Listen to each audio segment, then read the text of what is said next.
Hi everyone, welcome to Cheltenham Chat. Now this video is just about my experience at the Cheltenham Festival and about the bets that were put up on the videos and my personal betting. There will be a video where I look at each race and analyse it from my point of view, and there'll be one of those for day 1, day 2, day 3 and day 4. Personally, Cheltenham 2026, I don't think I'll ever forget this Cheltenham. Of course, it could have been better. Of course, I could have put up more video winners. I could have made more money in my personal betting. But the overwhelming thing about Cheltenham 26 is, personally, I did fantastically well.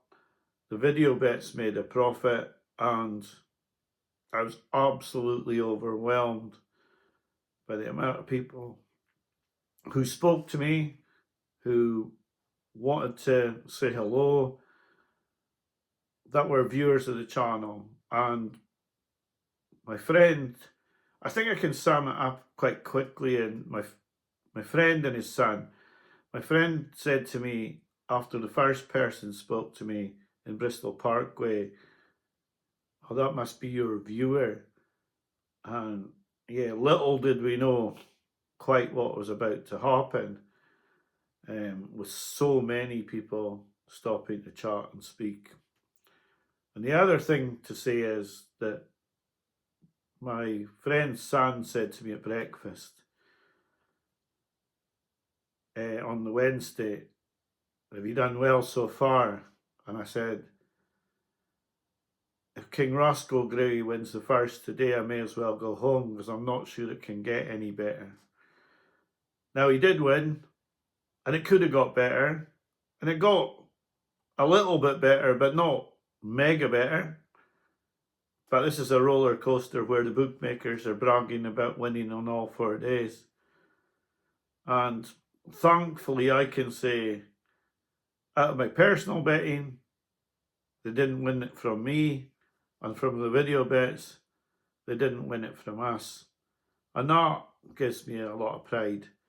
A lot of pride, and it's really important to me this season to have come back after making my first loss in 8 years, to come straight back and win again.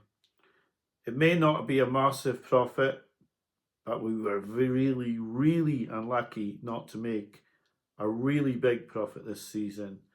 We'll go through the bets and we'll talk about that.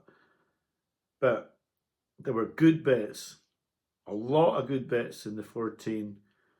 Although the bottom line will only show a profit of £25, I did try to boost up by having a couple extra bets in the last day. One was a really good bet, the other wasn't so good. But when you look at the fag paper width that Jazzy Matty got beat, the good prices I got on the Passing Wife, the good price that we got on Favre de Champ and numerous other good bets as well. It just is the way that Cheltenham falls. You cannot guarantee a profit. The bookmakers bragging about winning every day at the festival, that is the norm. And it's not the norm for our punters taking money off them 8 years out of 9. So I take great pride in that. But I think I was more proud of the fact that the amount of people that spoke to me, that said they liked the channel for what it is, honest, just a normal guy trying to beat the bookmakers. So thanks to everyone that spoke to me. I hope that other viewers won't be upset that I just single out one viewer who watches, who's been with me since almost the start, I think, and that was Kieran. He's been very supportive to me about the channel for virtually the whole time I've had the channel. So I just delighted to meet Kieran and to say hi to him. But there was so many others that I met, and you were all so nice to me, and it was a big, big shock. It really was a huge shock to me. When I look at the view numbers, when I look at the subscriber numbers, I must have met just about everybody that subscribes and watches, because, yeah, hopefully we can build the channel. I want to meet more people like that. But, yeah, we just don't want to be a group that wants to back 11 to 10 favourites. We're a group that wants to bet value, and by betting value, we'll hopefully keep winning. And that's the most important thing about the videos. When I talk about other YouTube channels, and most are very good, I'm acutely aware that I've really pushed Smoking Cheltenham on my videos. I've always said that Steve is a great judge and that I watch his videos and think he's really good. So it was really, really pleasing to see that Steve smashed it out the park. And for me, that means that, you know, I've recommended a good channel to other people. Now, there are lots of others, don't get me wrong, and people will say I'm just pushing Steve because we make videos together. At the end of the day, he's put up King Roscoe Grey, The Modern Rambler, and a few others as well. And I'm delighted for Steve himself, because he's just a normal guy like me, and he smashed out the park, and that's great to see. So thanks to everyone that spoke to me. I really mean it. It was extremely humbling to meet you all. Right, let's go through the bets, the video bets. Bet 1, Act of Innocence, went for the Turners instead of the Supreme. Ran a superb race. Would have gone to Supreme if they hadn't had Old Park Star, who won it. And the yard put him in the Turners instead, and he finished second. So yes, a good pick on horse, but perhaps not knowing the target, I put it up too early. Myertown, yeah, I just don't like the campaigning of the horse. I put him up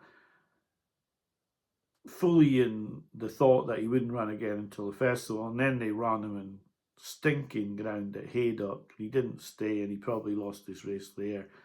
And I did say that in the lead up to the festival, I didn't fancy Myertown anymore, but anyone that did follow the bet and lost.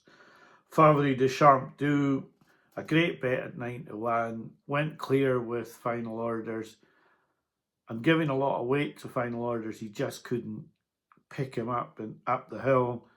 They've gone an absolute mile clear of the third. A good bet, value grounds, a good bet on the horse, just not quite good enough. Madara, the winner.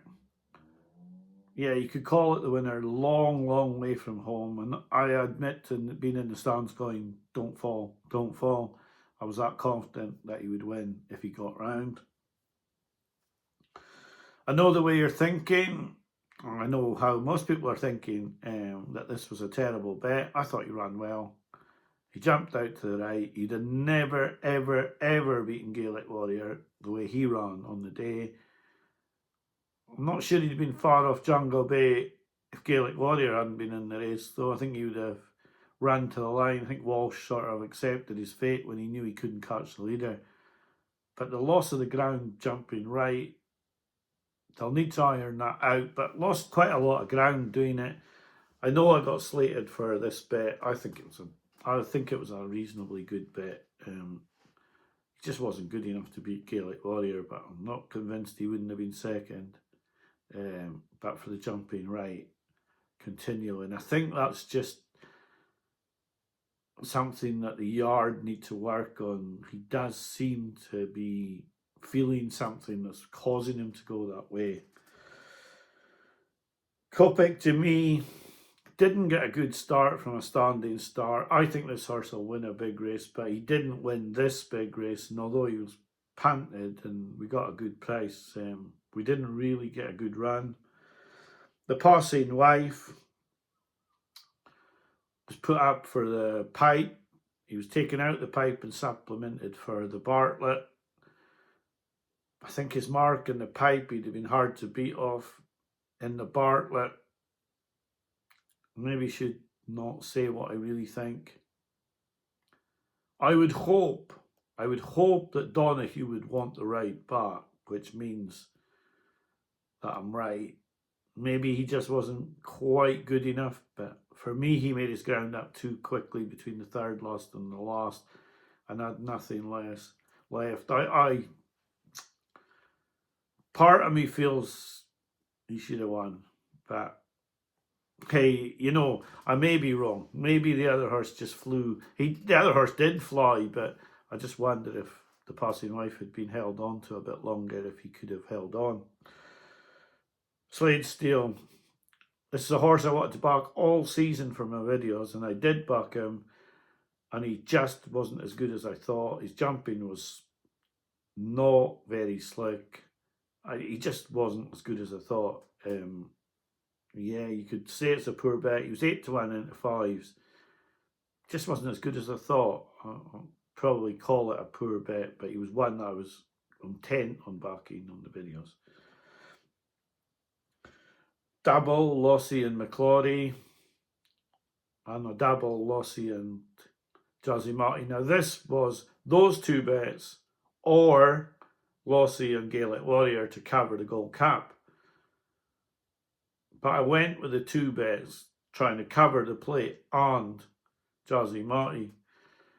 McClory couldn't win because Madara did, but he ran a decent race. But it's Jazzy Marty that sort of, yeah, I got to watch what I say here, I think, because the other horse, Martidor, had 2 strikes over the maximum you're allowed, and the jockey got fined and banned. But that doesn't help me, with my jockey only had the proper amount of strikes on his horse. For me, these type of horses should be disqualified, and then Jossie Matty would have won. Now, I'm going to say that because it was my horse, but this is the second time at Cheltenham that I've had a horse beaten quite close finishes where the jockey's been banned after the race for excessive use of the whip. The last time it was Native River and Might Bite in one of my first series bets, and I had a win bet on Might Bite. But there's no, connections are clearly, when they've had a Cheltenham winner, going to pay the fine for the jockey and his loss of earnings. So why if there's rules, the only way to enforce that rule, there's no point in giving him a fine or a ban. He's got to lose the race, because then if he loses the race, he's not going to do it. If he doesn't lose the race, he's not. Then he's just going to go ahead and do what he wants, and that's what Deutsch did.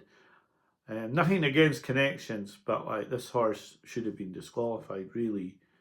And I would say that if it was my own horse that won as well, because there's no point in having any rules if you're not going to enforce them properly.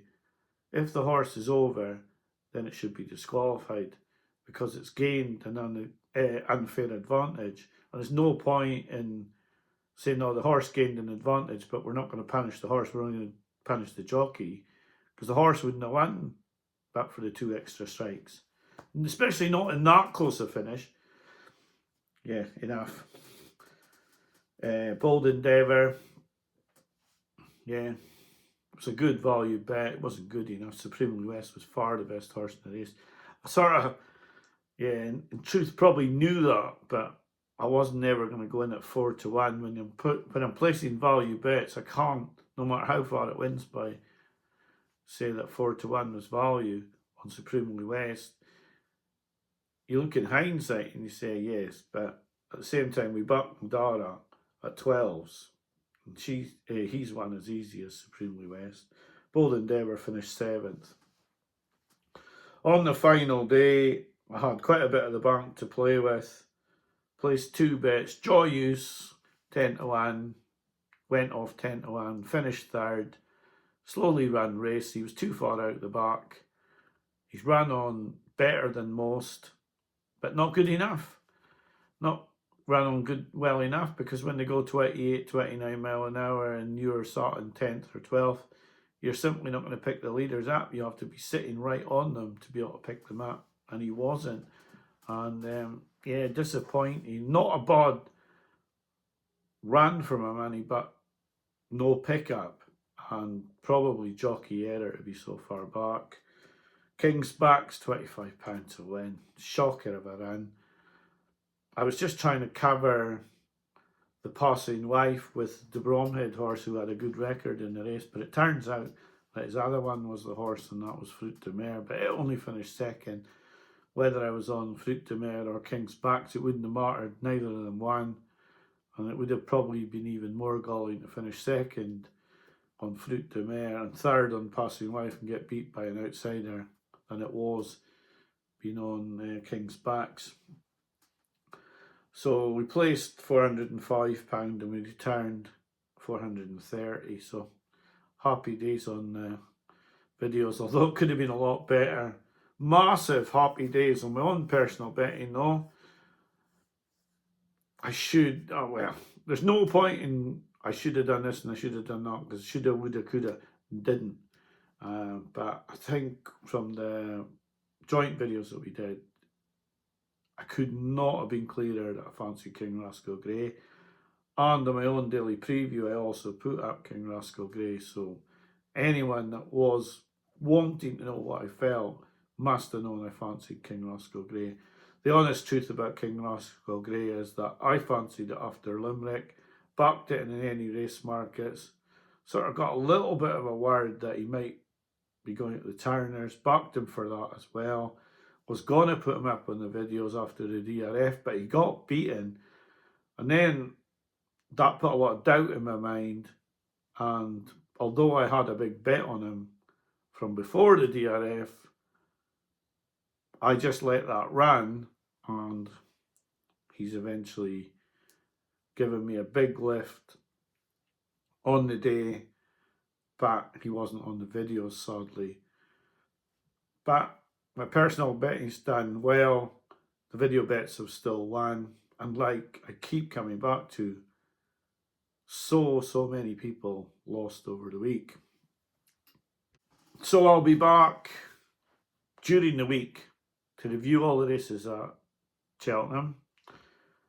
Some I may be a quick review, some I may have a lot to say about.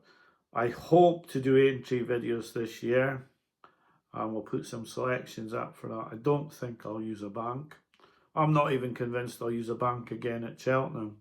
I know that I keep saying everyone should be judged on the bets they put up, but yeah, if I haven't proved myself after 9 years, then nothing's gonna prove myself. And I know, and you guys know, the people who watch these videos know that I'm not here to put an 11 to 10 shot up. It's not, boom, 11 to 10 winner, 50 horses put up over a week, booming the 1 5 to 4 shot we got, you know, when you're down an absolute fortune, but you're booming your winner. Everything has been transparent on the channel, and good years and bad years, we've made a lot of profit, and one bloodbath of a year when Lulamba couldn't beat Ponyros, yeah, it was the only blip. But I enjoy it. I hope if you do speak to others that you will mention the videos, but only to people who really respect value and respect good horses, rather than, you know, problem gamblers that just want to buck 11 to 10 shots and don't mind because they won the tenner on that bet, but they lost 40 quid when they leave the bookmakers. Because that's not really the way it should be. You should be putting your bet off, going out, going to collect if you win and going out, or licking your wounds until the next bet if it loses. I have to say I had an amazing Cheltenham, mostly because of the amount of people that spoke to me and liked our channel. And it is our channel. I hope that I can get a bit more tech wise and maybe get a couple of guests on or whatever. But at the end of the day, it'll only be people that want to help us win at betting, and or have good stories about winning at betting, etc. It certainly won't be guest tipsters that are going to give 11 to 10 shots. Because we don't play in that league, 11 to 10 and 4 to 6, etc. It was a humbling experience though to meet so many people.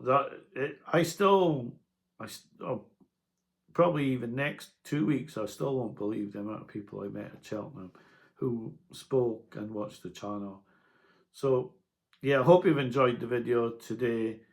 Thank you for watching and giving me your time. And if you have a bit more time, you can watch the roundup from Smoking Cheltenham, because yeah, he smashed it out of the park. But I'm delighted with how things have gone this year. I'll be back to you with the daily analysis and the entry videos. Bye for now.